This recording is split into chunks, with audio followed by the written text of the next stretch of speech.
Hey guys, welcome back to my channel. Thanks for watching. Thanks for subscribing. Welcome back to another day of the spotlight on the Easter Bunny bundle Stampin' Up.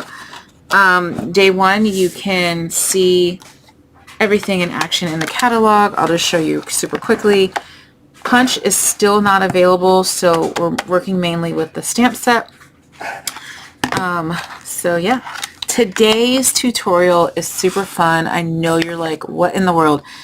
Today's tutorial is rabbit food. Get it? Rabbit food. So how cute would this be to give to your coworker or your child's teacher or the office employee, whatever, with like a bag of salad or those mini bags of carrots. My mom gives these to my niece to go with her cucumbers for her lunch. So, you know, like if you have a child that has a little bento box or whatever, these are super nice. They come from Dollar Tree. So it is the Olive Garden signature Italian dressing. It comes 3 for $1.25. Isn't that awesome? And you can just give a super cute, even if you had a bag of like lettuce, how fun would that be? Your rabbit food, right? Super fun, cute idea. Now this little box here, I altered the measurements from the paper pixie who is Julie DiMaggio. She made this for 2 K-cups. And obviously I'm not using K-cups, and so I needed something a little bit different shaped to go for the size of the dressing. And I wanted my little flap to be a little bit bigger. So I altered the measurements that she altered. But you can obviously change the circle size, and you can put a K-cup in the middle here or whatever you want that will fit in a circle. But for now, we're giving rabbit food. I did go ahead and cut out the rabbits, and then I stamped on the back of that paper on the background.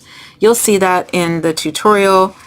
And I just left the back blank so you can write a message if you want to. Enjoy your rabbit food. Whatever. Alright, let's get to the tutorial. Okay guys, so basically the inspiration for this box came from the paper pixie who is Julie DiMaggio. I think that's how you say her name. She got inspiration for someone else. She completely changed the measurements from that person, and then I completely changed the measurements from her because I needed mine to be for 1 single cup of this dressing instead of 2 K-cups. So that's how this came about. So let's let's do the tutorial. You need a piece of cardstock that is 5.5 by 10.5. All the measurements are down in the description box, so don't worry. You'll be right. Alright, so 5.5 by 10.5.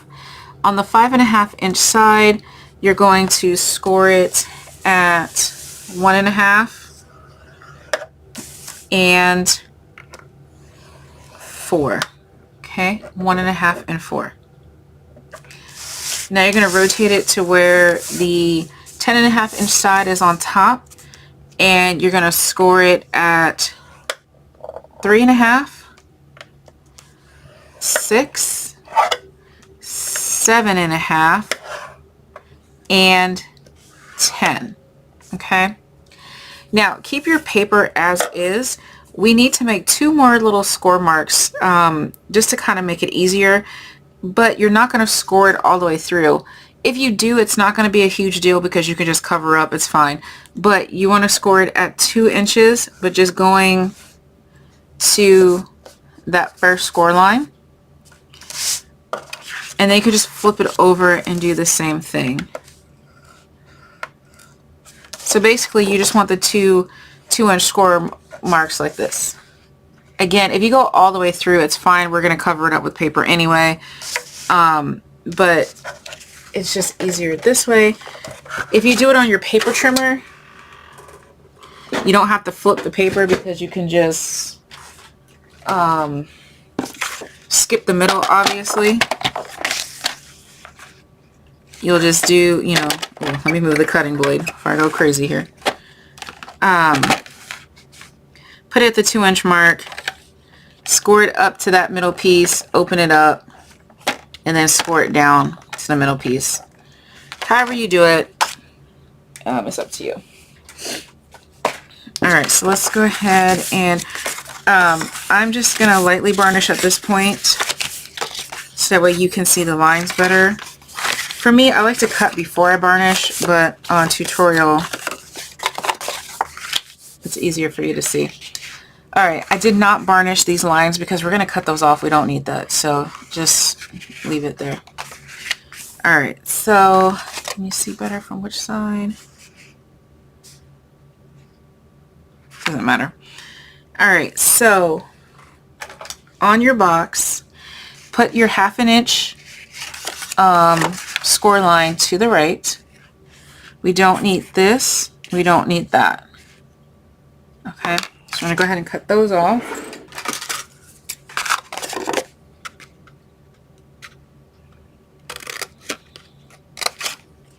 And you're going to miter this little tab while you're at it. Okay. There you go. Now, tab still to the right. Where we made these little 2-inch score lines, you don't need that box at all. That's why you didn't have to varnish it. But you do need to, you know, to keep this piece intact. This is going to be the part that sticks up. So just cut up to that score line and cut that rectangle off both sides.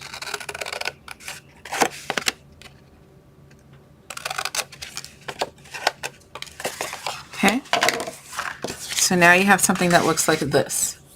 Now we're just going to go ahead and cut up our score lines and miter our squares. Okay, so you're going to cut, cut, and miter. So cut, miter. Now I personally like to take the bulk out, so I'm going to cut that tab in half. You don't have to. If it's too confusing to cut it, leave it alone. But always the squares.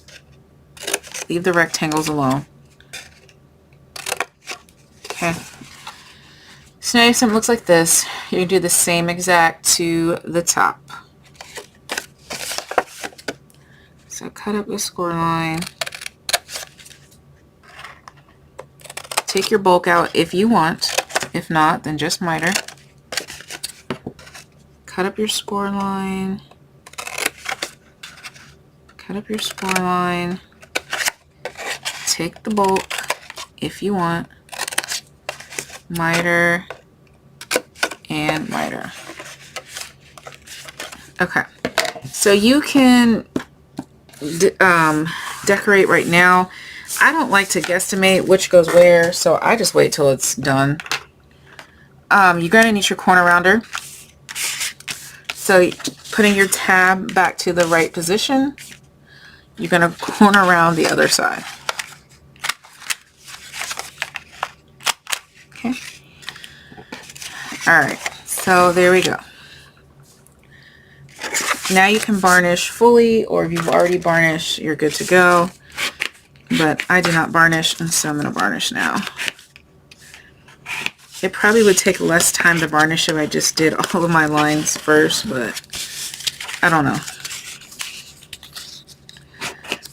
I prefer to cut with unvarnished lines. It's probably harder.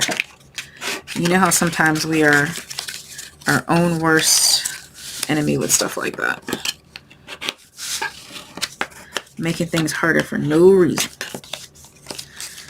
Okay, so back to your tab being to the right. You're going to go ahead and put your tape or glue there. I'm going to use tape. You can definitely use glue. Okay, so this is going to be the back, right? Because you're going to flip this over and you're going to tape it up like this. So if you want to Put your tape on the back, flip it over, okay? Right here is where your circle needs to be. Honestly, I almost forgot. If you have the 1 3/4 scallop punch, that'll work. If you have your stylish circle, whatever round you have, that's what you want to put there. Okay, so I'm going to use my circle die because I think that's going to be the best size than my punch. But if you have the old punches, the old scallop circle or regular circle, the 1 3/4 works just fine. So if you have the Stampin' Up! 1 3/4, that'll work too. You just, you're going to line it up. But I have a circle die that I think is going to work a little bit better. So you're just going to line up your die, put your washi tape or whatever you use, and then you're going to go ahead and run it through your machine. If you're using the punch, what you would do is punch a piece of it out and then line it up and then punch around it, just so you know that it's completely lined up in the middle. So I'm going to go ahead and run mine. Now, if you notice, because mine is a stitch circle and I want that stitching to be visible on the top, so I put it here, the same place where I put the tape, okay? If that makes sense. Okay, so I ran mine.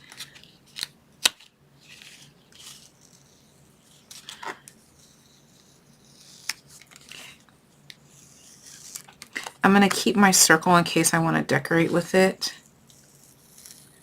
I don't know, I might. Well, I might not because my washi tape just damaged my circle, but that's okay. I do have like the Post-it note tape. I just don't know where it is. Alright, so now that you have your, oh yeah, that one's perfect. Your circle cut out. Couldn't think of the name of the shape there. Go ahead and revarnish those pieces because you did just run it through your machine and it will take out some of the varnishing. Alright, so now what we're going to do is remove our tape. Hopefully those of you who glued realize, don't glue yet. And what you're going to do is fold it on the 1, 2, on this third piece right here. And line it up and stick it. That way when you pop it, it makes your little box. Alright? So now if you want to go ahead and decorate before you tuck your tabs in, now you can do that, because once you tape your tabs, that's it. It's not going to be flat anymore. So look at that. Isn't that just gorgeous?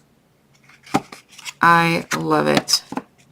I'm going to actually, I was going to decorate it with this paper, but I kind of like it as is.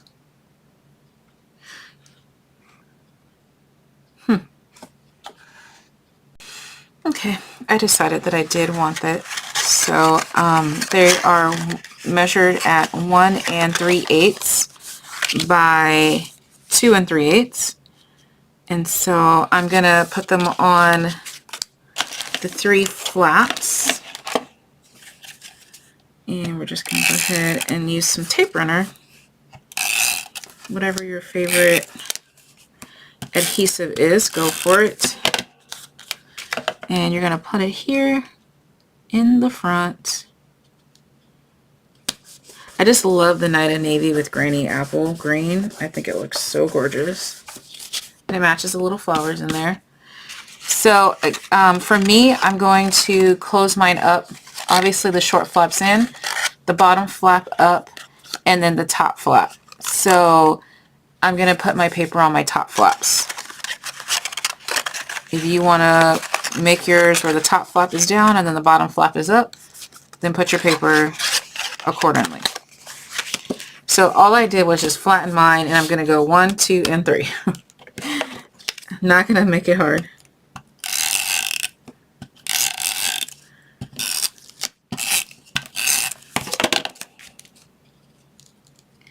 And you can decorate after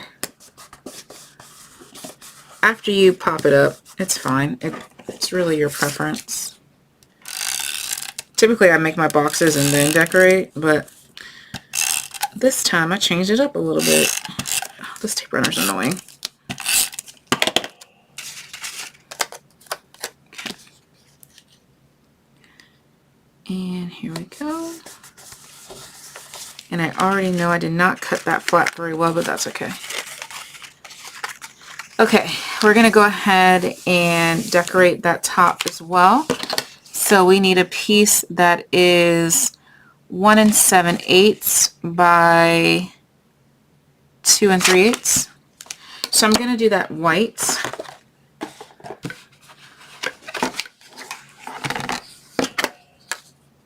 Ooh, perfect.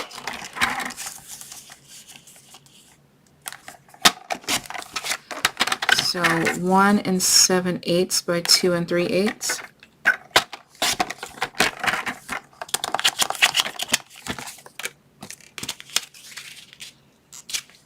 And we're going to round our corners like so. This is where you can decide if you're going to stamp your message directly on it, or are you going to cut it out and, you know, pop the little bunny up. I'm going to have to color and pop. I didn't have a design in mind when I started this. So, yep, we're just going to put our little bunny. Yeah, I think he'll look cute on a white background. Or you can do your paper, the same with, you can do your background with the same designer paper. You guys get to see a little bit of the behind the scenes because we have time. Okay, so this is what I'm going to do. Okay, so I colored the bunny with the bronze and ivy. And I'll have the blends and all that listed below. And I also stamped on my piece. Oh, you can't even see that. Isn't that cute? So I did some stamping, I colored it, and I'm going to do some blending to show you guys that I do some messy things, but I do it very clean. So here we go. And this is Pool Party that I'm using. And I'm just going to just kind of blend to give my paper just a slight background. That's it. You can go back over your bird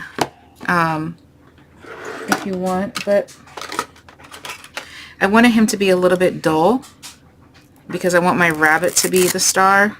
And let's face it, that bird is so cute. So this is how I put my stuff away, where I don't get ink on my fingers. Okay. So now I'm going to do is just pop up my rabbits, which I already put him on dimensionals. Actually, you know what I'm going to do first is I'm going to go ahead and glue this down, I think.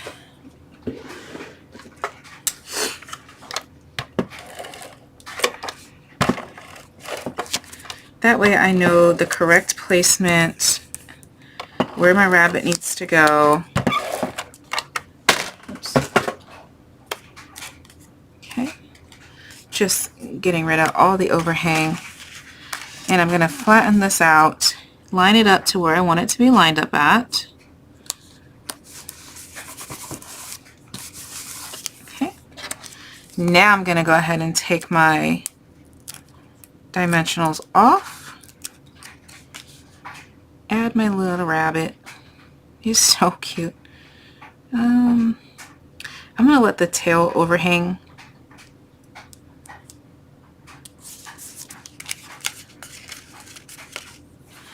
I want some more white marks on him, just on his back. That's it. Okay, now I'm gonna go ahead and do up my sides. So I'm just gonna run some tape runner on my flaps. You don't have to do this on this step. I just want to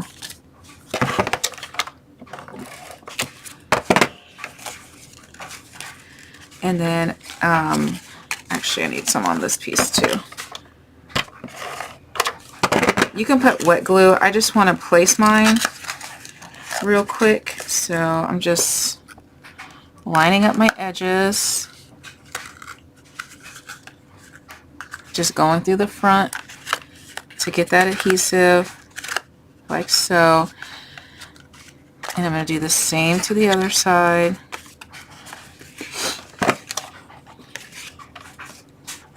Actually, I'm just going to run the adhesive on the bottom flat vertically like so, and just line up.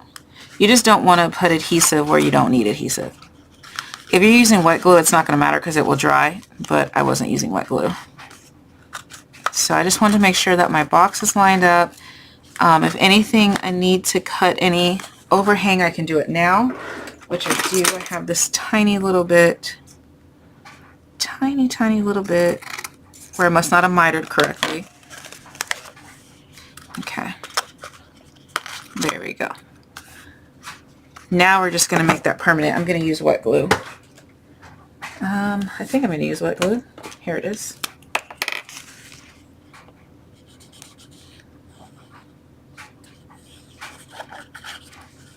Then I'm just going to close it, making sure that all of my corners and everything match. There shouldn't be any overhang now, but if there is, just trim it off. And then this one here. You could probably skip the step that I just did, but the taping of the little flaps. But for me, it was easier. It might be harder for you, so just skip it if you don't like it. And there we are. So now we have the cutest little rabbit food. Look at that. Isn't that so adorable? You probably couldn't see it. Obviously, you can put your paper down first and then cut your circle out and do all of that, but I didn't want to do all that. Isn't that just super cute, adorable? I love it. I mean, you can fit whatever is this size. The K-cup, obviously, this is going to be too big now, but you could adjust your circle to whatever size container you have. But how fun is this little container? All right. Thanks for watching, guys. Bye.